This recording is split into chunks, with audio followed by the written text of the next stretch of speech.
Hey, I'm meteorologist Doug Myers with your forecast heading into this Thursday. Yesterday we had cloud cover, a little bit of patchy drizzle, at times more of a nuisance rainfall with highs in the 40s. Today, not everyone. Models have really backed off on the rainfall compared to even what it was showing yesterday. And so we're still monitoring the opportunity for more measurable rainfall for at least a good portion of northeast Kansas. Obviously more so than yesterday, but may not be quite as widespread as what we were thinking for yesterday's forecast. Otherwise, highs will be back in the 40s with very little warming through the morning. Here's a look at our short-term computer model showing just some isolated rain showers. Nothing really impressive. A little bit of a wintry mix possible up near the Nebraska-Kansas border that we'll be keeping an eye on the temperatures for, and maybe a few slick spots out on elevated surfaces, but we're really not looking at much in the way of rain, unfortunately.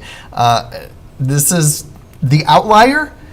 But based on what I'm seeing on the radar, it's possible this may end up being right. Now, there's still some time for precipitation to develop as of recording this. And you can see that our other short-term computer model, the graph there on the top left, has a little bit heavier precipitation, especially up along the Nebraska-Kansas border, and then a little bit more uniform, widespread precipitation, about 1/10 of an inch to 1/4 inch for many spots for our medium and long-range computer models on the other three. So obviously we're continuing to fine-tune this and monitor it, but whatever we get, most of it will fall during the morning hours. Not much will be in the afternoon, so it'll be drier by the afternoon. That is where the higher confidence lies within this precipitation. Then we're dry for really this afternoon through Friday night with rain developing. Could be late Friday night, but right now we'll hold off until Saturday and the Saturday evening, especially with rainfall across the area once again. And we'll keep an eye on that. Otherwise, we'll be dry for Sunday through much of next week with slight chance of rain Wednesday night as a cold front begins to push through. And right now it does look like that we do cool down beyond Thursday. So if you're wondering, of course, spring break is next week.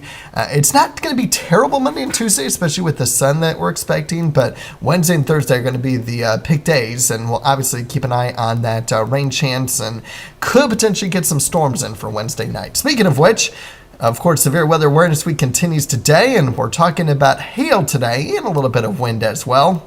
Let's talk more about the hail.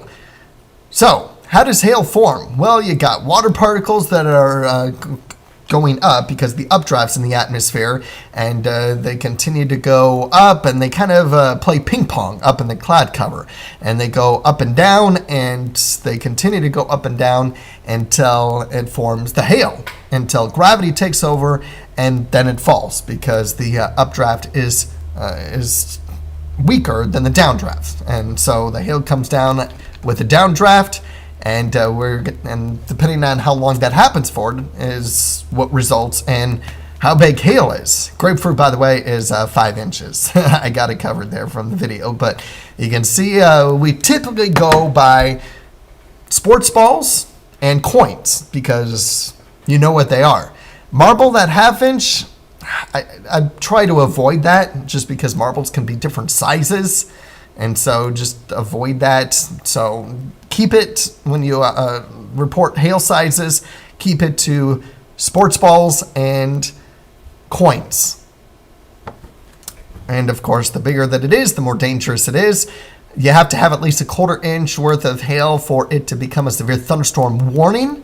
Now, there are some talks that could eventually change to more of at least ping pong ball size hail, so there isn't quite as much severe weather or severe thunderstorm warnings being issued, but it's not happening anytime soon. So just mindful of that.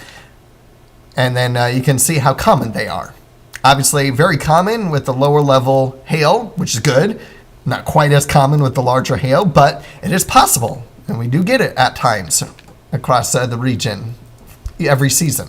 So we'll continue to keep an eye on that. You obviously want to stay away from windows, even in a severe thunderstorm warning, and take cover. You obviously take cover in a tornado warning, but you even want to do so when winds are fairly strong and you got some large hail. Anytime severe thunderstorm warnings are especially at least 70 miles per hour, treat it as a tornado warning. Stay away from windows. And especially when we have hail more than 2 inches in diameter, you want to stay from windows because that could be very, very dangerous if a hail is blown when you combine it with the strong winds right up against your home, and especially against a window. So please make sure that when you see a severe thunderstorm warning, you look at what the threats are. How strong are the winds? How big is the hail? The stronger the winds are, the bigger the hail, treat it as a tornado warning and take cover. Now, you don't have to go the full extent of a tornado warning, obviously, but at the very least, stay away from windows in a severe thunderstorm warning. Good news is, right now, I'm not expecting any severe weather for the next 8 days, but I'm keeping an eye on that Wednesday night time frame because we are going to be in for a warm-up. It's just going to be a matter of how much moisture will we have, and will it line up enough to where we may have to at least put thunderstorms in the forecast for Wednesday night. And then the question will be, if we have thunderstorms, will they be strong to severe? So it's possible next week, just based on the quick warm-up and then the quick cool-down, especially as we get towards Friday into next weekend, the way it looks. So stay tuned. Have a great day.